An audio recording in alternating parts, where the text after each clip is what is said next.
Good day mga kalakwatsa! Jesse po ang inyong senior lakwatsero at welcome po sa pinakabagong episode dito sa ating channel. For this episode mga kalakwatsa, ipapasyal namin kayo sa isang very scenic at instagrammable cafe and restaurant na matatagpuan dito sa Siquijor. Welcome to Book Cafe or Bukid Cafe. Maganda daw ang view, maganda ang lugar. Ano naman kaya ang lasa ng mga food nila at magiging total experience natin.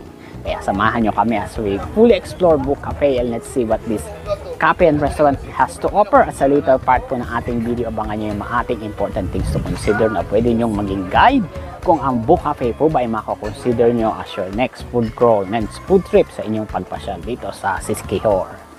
Kung magustuhan niyo po ang aming video for today, iniimbitahan po namin kayo to please consider to subscribe sa aming channel. And hit the subscribe button kasama na po ang notification bell para lagi namin kayong nadadala at napapasyal sa magaganda instagrammable cafe and restaurant kagaya po nitong Book Cafe or Bukid Cafe.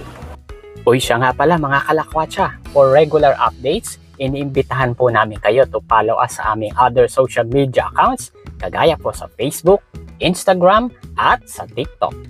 Kita-kits! Tara, kain na tayo. Let's go!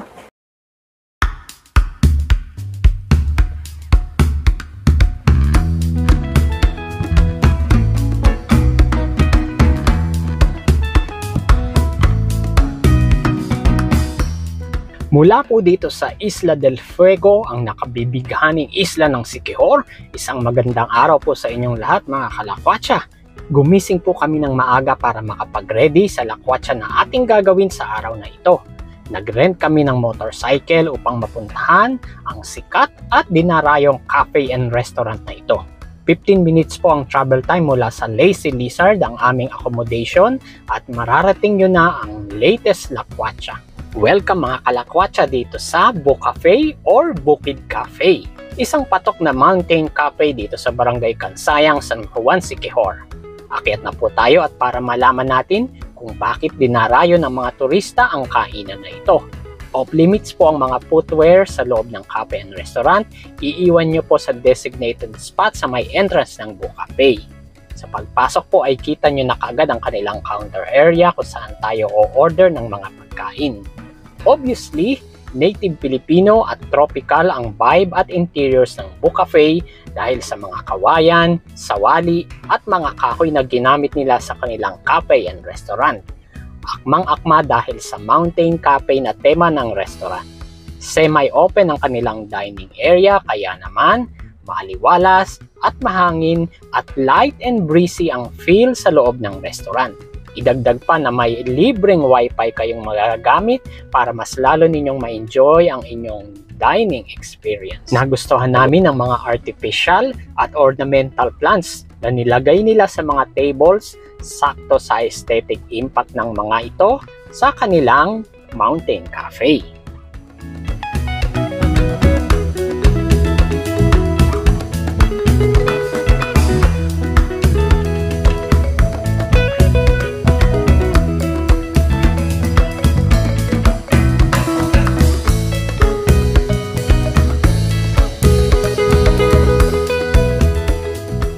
Isa sa highlight ng inyong dining experience dito sa Book Cafe ay ang kanilang ledge with suspended hammock na talaga namang breathtaking sa ganda.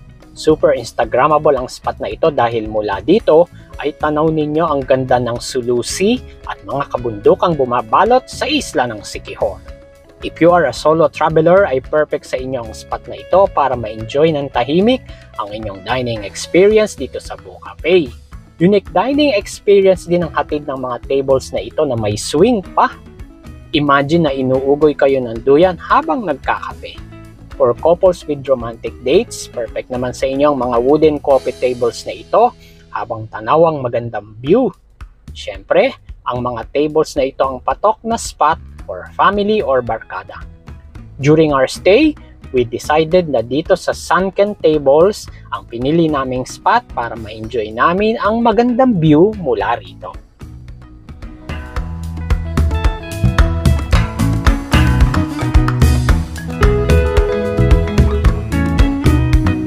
Sa may ledge nga pala mga kalakwatsa ay may mga tables din available. Ito ang perfect spot lalo na kung sunset time kayo pupunta dito sa Boo Cafe. Yun nga lang, mas madalas na occupied ang mga seats and tables sa section na ito dahil sa ganda ng view na tanaw mula dito. Ito ang kanilang spot for picture taking, bearing ang name ng Boo Cafe at ang mapa ng Island of Siquijor. Perfect ang body mirror na ito para sa inyong mga selfie. Sa likod naman po niyan located ang kanilang restroom at sa gilid naman ang kanilang washing area. Ang ganda ng lavatory nila rito made from a giant clam or kabibe. May modern couch din sila available for use at sa tabi po niyan ang mini stage kung saan may acoustic performers tuwing acoustic nights nila dito. O diba may jamming sessions pa malamang. O ayan mga kalakwatsa, marahil ay nasagot na kung bakit isa sa most visited places dito sa Siquijor ang Boo Cafe. Kaya naman at this point, order na tayo para matikman natin ang mga pagkaing ino-offer nila dito sa Boo Cafe. Heto nga po pala ang sample listings ng kanilang food menu. For complete details po niyan, you may send a message sa kanilang official Facebook page. Ang link po ay i-attach ko sa video description ng vlog. During our stay mga kalakwatsa, umorder po kami ng breakfast namin kagaya po nitong version nila ng sizzling mushroom sisig, hot and creamy matcha latte, isang rich and smooth cappuccino, savory and tasty pork tapsilog, flavorful and tender chosilog, isang strong and hot black coffee na parang ako, at para sa aming pika-pika, isang crispy onion rings. O siya mga kalakwatsa, kain na po tayo and let's enjoy the food at ang ating Boo Cafe dining experience dito sa beautiful island of Siquijor.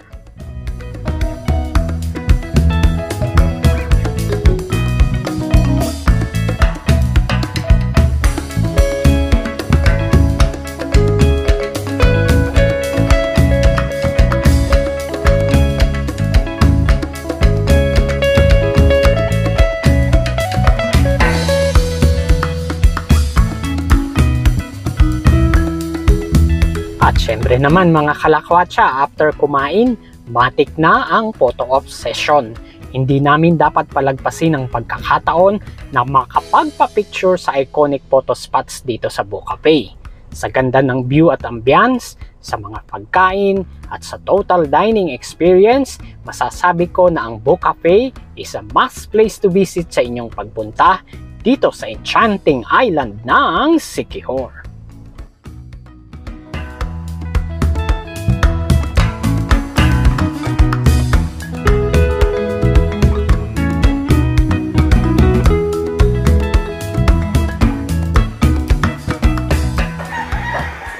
Okay mga kalakwatsa, as we wrap up our stay dito sa Boo Cafe, here are some important things to consider.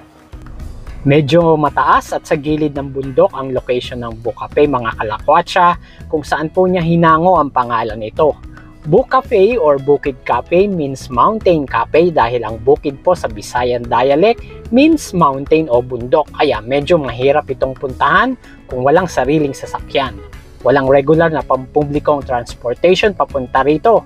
Karaniwan, nagre-rent ng motor kagaya ng ginawa namin o kaya po ay tricycle ang mga bisita na siyang popular mode of transportation sa pagpunta dito sa Boo Cafe. Kahit nasa bundok mga kalakwatsa, maayos ang daan pero mag-ingat syempre sa mga zigzag portion ng kalsada lalo na kung gabi na. Sikat ang Boo Cafe dahil sa napakagandang tanawin ng paglubog ng araw o sunset. Maganda po kung darating kayo bandang 3 PM o maaga pa para makakuha ng pwesto. However mga kalakwatsa, expect na mas maraming bisita pag ganitong oras. Be sure naman po na kung umaga kayo pupunta tulad ng pagbisitang ginawa namin, opening hours pa lang ay nandun na kayo para ma-explore nyo mabuti ang cafe and restaurant at makapagpa-picture sa kanilang ledge with overlooking view ng Sulusi nang kokonti pa ang bisita nila. Masosolo nyo din ang iconic spots nila tulad ng mga net swings, maliliit na stools at unan para sa pagtambay at pag-chill at syempre for picture taking. May mga board games tulad ng Jenga na pwedeng gamitin habang naghihintay at syempre may wifi available sila dito.